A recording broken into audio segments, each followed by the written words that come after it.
Welcome everyone. It's been a while, but you guys, I've been so shit at uploading these YouTube videos because child, it's a lot of work. So just to kind of jump into today's topic, as the YouTube title says, this are my top 6 travel stories. So as you guys know, we've been in a pandemic, womp womp. Hopefully with the vaccinations, everything get better. But I thought, why not reminisce, on like travel experiences and travel adventures that I've been on, because I haven't been able to travel since this whole pandemic. I just decided to come up with top 6 travel stories of mine. Crazy stories. And sometimes when you do a lot of traveling, that comes with a lot of situations and experiences. So I decided to choose 6 of them to talk about. All right, so let's dive right into it. So first one is boat accident in Salon. So Salon is basically a nickname for Sierra Leone. So in college, I studied abroad in Sierra Leone. And that was, when did I go to Sierra Leone? I went to Sierra Leone in 2014. So long story short, Sierra Leone is a very small country. The country only has one airport, and when you get to the airport, you basically need like sort of like this boat shuttle that would drive you into the city, and everyone has to take that boat to get into the city. So it's not really a big boat, it's like a really small one, but I would say it fits about like maybe 6 to 8 people. So my study abroad advisor, who was already in Sierra Leone, came to pick me up from the airport. And I remember I think our driver or someone else, we got on the boat, they got our suitcases, and they're giving everyone a life vest. And they gave me a life vest, and one of the click things it's not clicking right. It's not doing what it's supposed to do. And disclaimer, I can't swim. I'm gonna just put that out there. So I turned to my advisor, and I don't want to say names or anything. And I asked her, I'm like, oh, yo, like, this thing isn't working. Like, should I get another one? So first of all, she had traveled to Sierra Leone multiple times, and she actually was a Peace Corps volunteer there in her college years. So she's like, oh, I take this boat all the time around the country, like nothing ever happens, you'll be fine. So I'm like, all right, cool. So we start, the boat starts driving off, and I don't know, I want to say about like 10 minutes. It's not a long boat ride. It's supposed to maybe be between like, I don't know, 15 to 20 minutes. Like you could literally see the city from the airport, like you could see it. And by the way, I flew in at night, right? So it's like you get on the boat and you just see like this large body of water, and then on the other side is the city with the lights and stuff, because I flew into Freetown, which is like the capital city of Sierra Leone. So anyways, I get in. She's like, nah, it's cool, don't worry about the click, whatever. So I was like, okay, cool. She said it's cool, so I'm gonna believe her.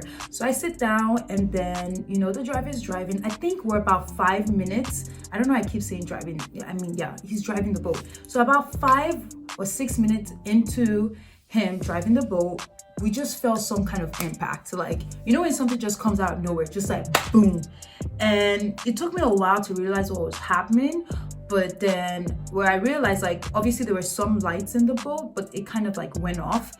And I felt that the boat was sort of tilted to our left. And then I hear Lisa calling out to me, and she's like, Nikki, are you okay? Sorry, I'm gonna blip that out. Oh, I don't think it matters. So she's like, that was my advisor, like calling out to me. And I'm like, yeah, I'm here. And I see her, she's basically like about to be thrown out. She's like on the door entrance of the boat, and she's like on the side. And she's asking if I'm okay. I'm like, are you okay? You're the one about to fall out the damn boat. And she's just like, oh my gosh, I'm so sorry. This never happens. I've traveled to Sierra Leone multiple times for the past like so many years, and this literally never happened. So I'm sitting there like, kind of freaking out, but I'm just like, of course, this is karma for me not double checking with my life vest. Now your girl is about to die in the middle of nowhere in Freetown, you know. So people were yelling back and forth at each other. Anyways, I think the driver of the boat was just really speeding, and then he had hit a sandbank where we at that point in the ocean. So it's like he was trying to make a turn and he hit the sandbank, and then it kind of stopped us. So they're trying to get in contact with people on the other side to get another boat to get to us. So at that point, I think they weren't sure how long the boat was gonna take, and people were getting antsy and anxious.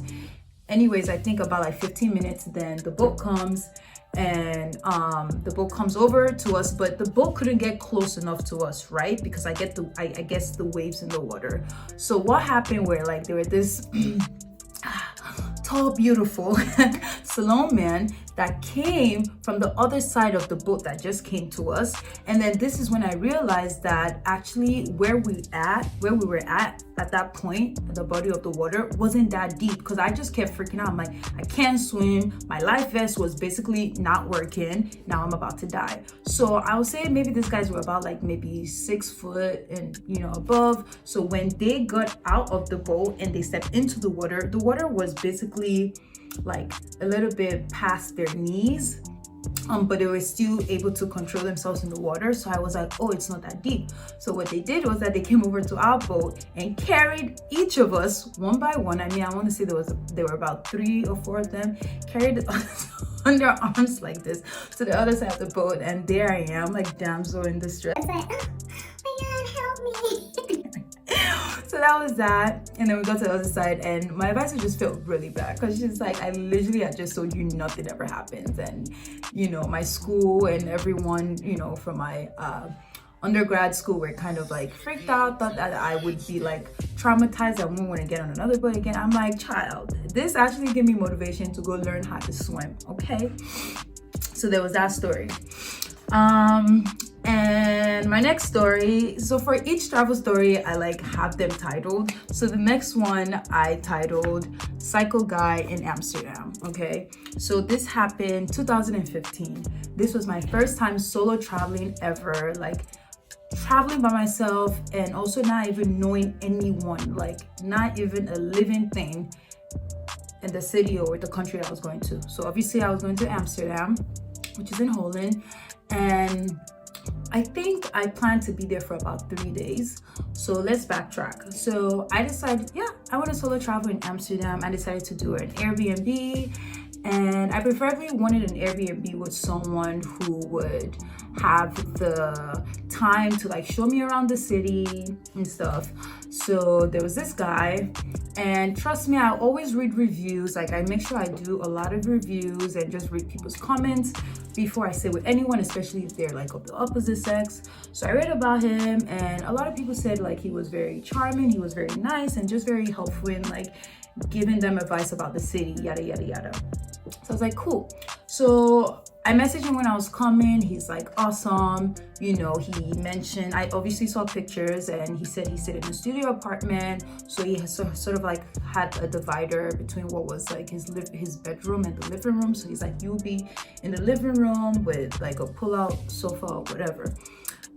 So a few hours before I get to Amsterdam, I'm messaging him like, oh yeah, like this is so time I'll get to Amsterdam. And then he offers to pick me up at the train station. I was like, oh, you don't need to do that, but I'm not gonna stop you.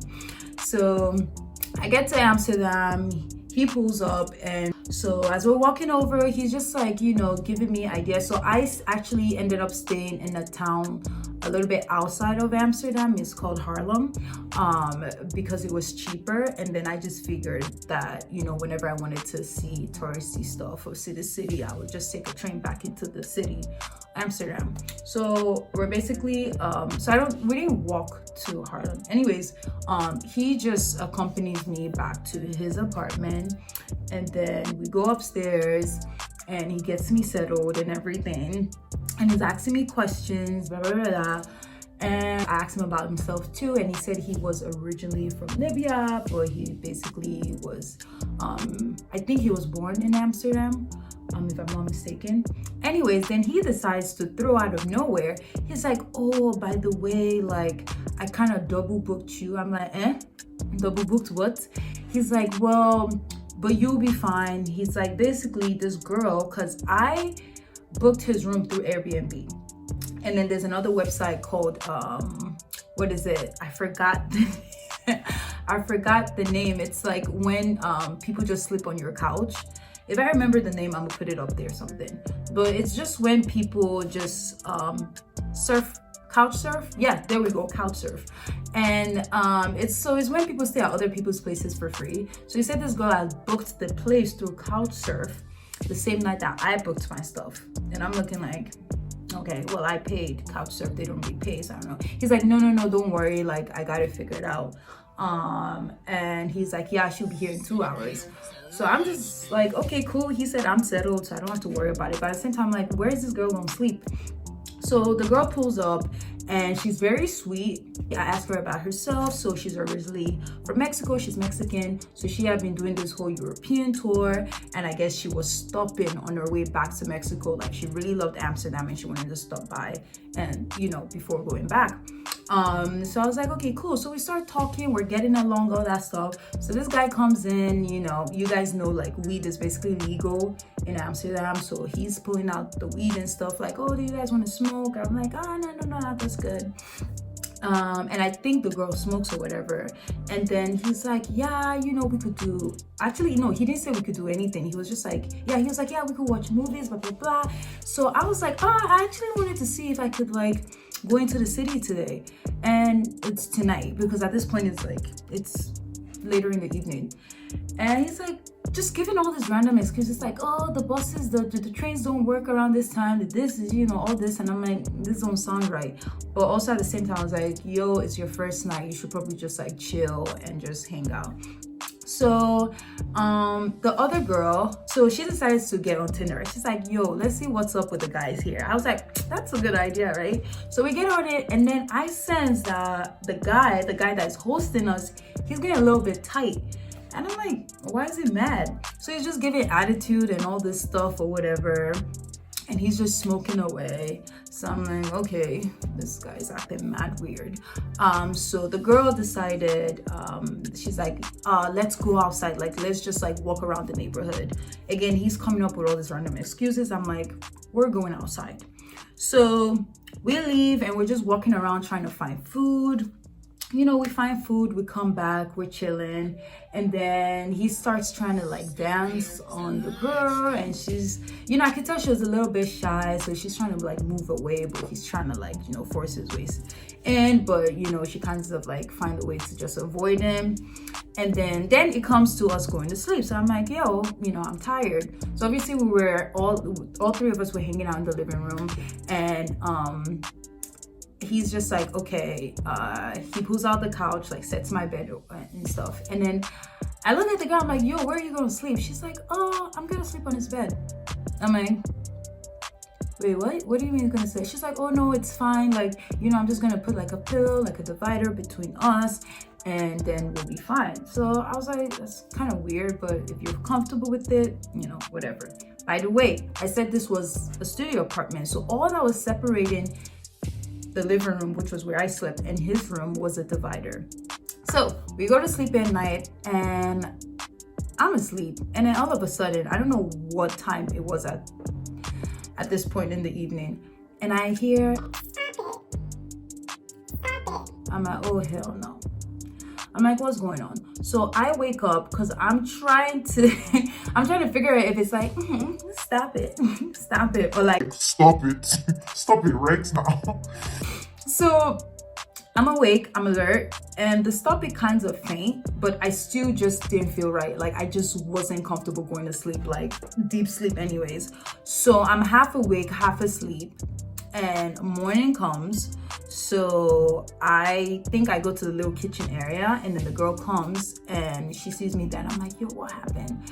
And she's like, yeah, he was just asking to, like, tickle my toes or whatever. I'm like, tickle your toes?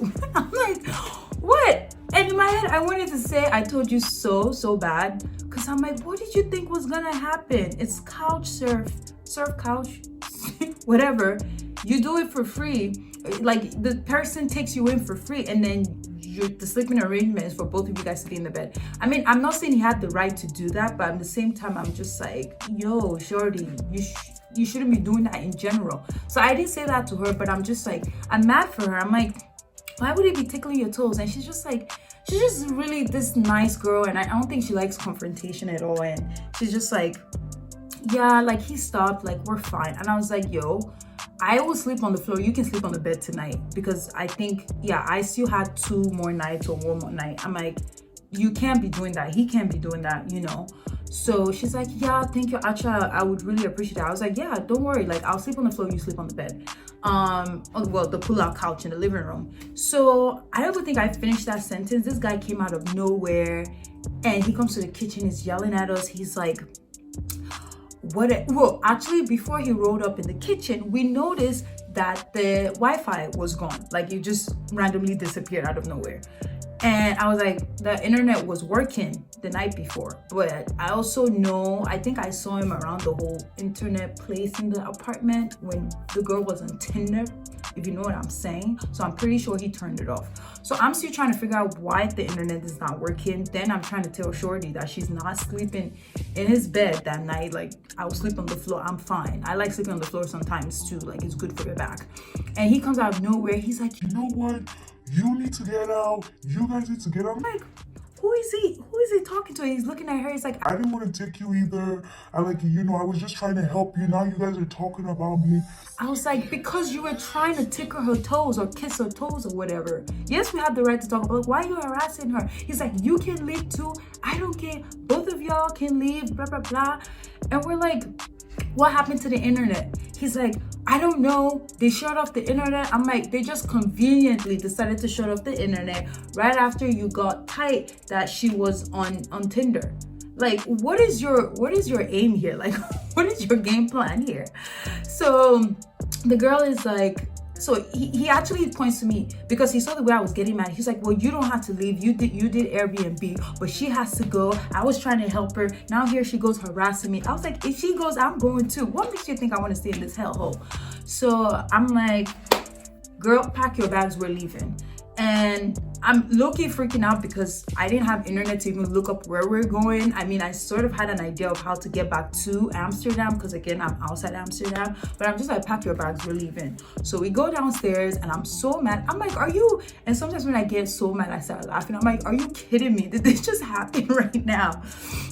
And we're just looking at what we're gonna do. So I'm like, we need to find the nearest cafe that has internet, buy a fucking cup of coffee or something, and research somewhere else to go.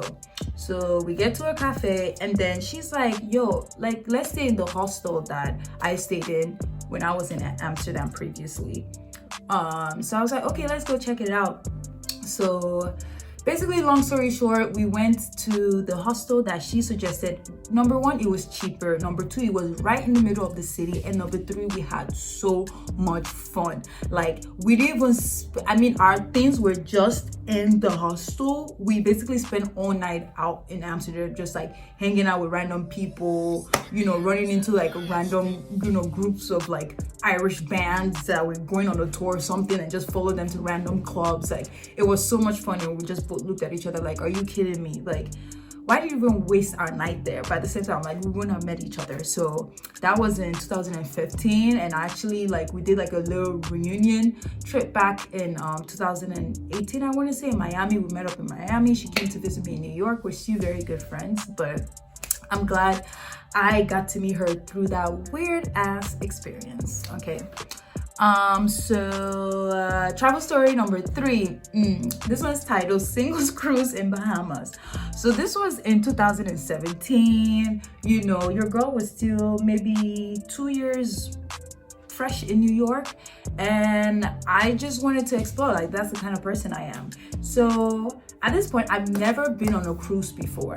And one of my friends was trying to convince me. I was like, I don't know. I'm like, being on a boat all day, blah, blah, blah. So she gives me more details about what it is, like what it's like being on a cruise. And I'm still antsy about it. And then it just popped in my head. And I'm just like, a singles cruise. I bet they had that. Because obviously I was single at point. So I looked it up and I was like, it's a whole like organization, and they basically have people, well, this particular one I did was like singles between their 20s and 30s, and you guys are on a cruise obviously, but they have all these activities planned that you're not tied to, but it's option, and it gives you an option to like do other stuff and meet other people. I'm like, bet, like, are you kidding me? I'm definitely doing this. And usually how I plan my travels, because very early on when I started traveling, I realized you can't depend on people. Not because they're bad people or whatever, but it's like people just have different priorities. People have different things going on. So usually when I come up with a trip idea, I just plan in my head that I'm going solo, but then I put out the idea to my friends and like, you know, this is when I'm going, this is where I'm going, this is where I'm taking. If you want to come through. That's it. If they don't come, no hard feelings. I go on my own. So I put it out to our group of friends that we have, like a chat group, and 2 of them actually decided to come, and it was really nice. It was, I mean, there's no really crazy story in this. It's just like a singles cruise. It's not something that a lot of people hear about, but I think 2 of my girlfriends were kind of antsy about it at first, but then they ended up coming, and it was a cruise from Miami to Bahamas. It was like a 4-day cruise, which was perfect because I was like, I need something short just in case I want to like, you know, get the hell off that ship can't. So yeah, it was really nice. Like, we got in a day before the cruise. We got to Miami, you know. Actually, I got there a little bit earlier, so I kind of explored Miami by myself, and then my girlfriends flew in at like 10 p.m. and as soon as they rolled up, I'm like, we're going to the club. Change your clothes, we're going to the club. So, you know, it was so much fun. And then the next day we went to Bahamas. So that was that story. All right, next travel story is getting tattooed in Thailand. Yes, so this one was actually my first solo trip to a place that was like really far, you know.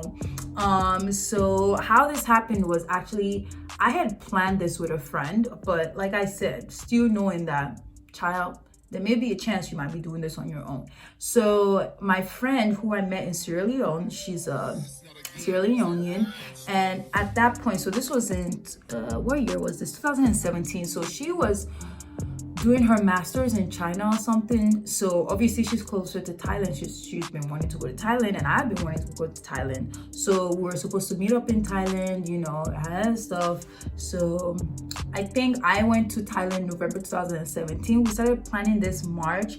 So somewhat like ending of March, she said like she won't be able to make it. I'm like, okay, that's fine. I booked my trip. So it ended up actually being really cheap. I think my round trip was dead as $650. It was not up to $700.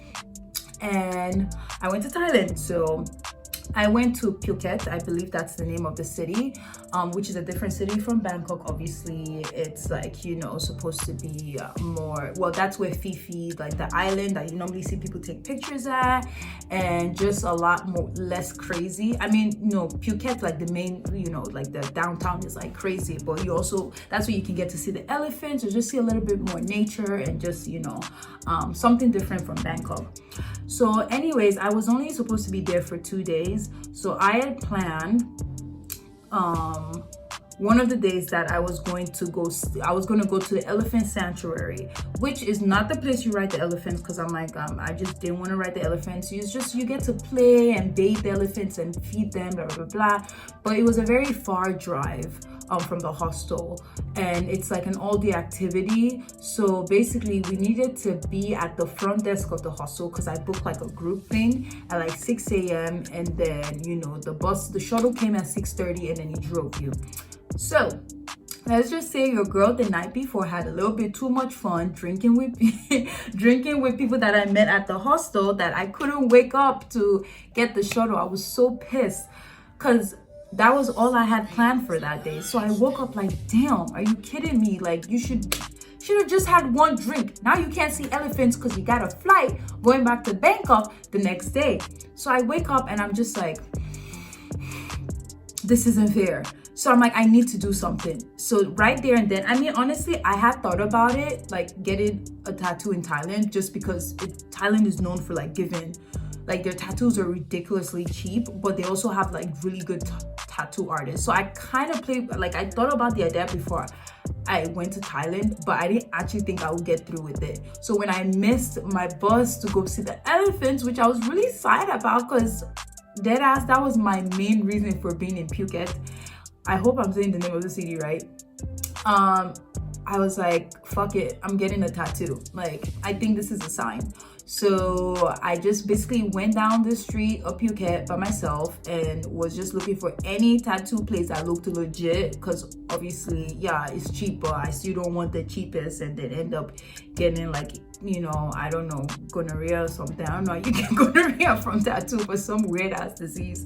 So I looked for like what was like the most expensive looking tattoo place. Rolled up, showed him my, he didn't even speak English, my tattoo artist, so I think it was like the reception or something that had to translate for us. But I could tell, you know when you can tell people know what they're doing, I could tell he knew what he was doing. So that's how I got my tattoo in Thailand, and I'll post a picture here or maybe here about of the tattoo I got. And all right, next story. Ooh, this one always it's just a lot to explain. So this one's a protest running in Beirut, which is the main city in Lebanon. So this happened.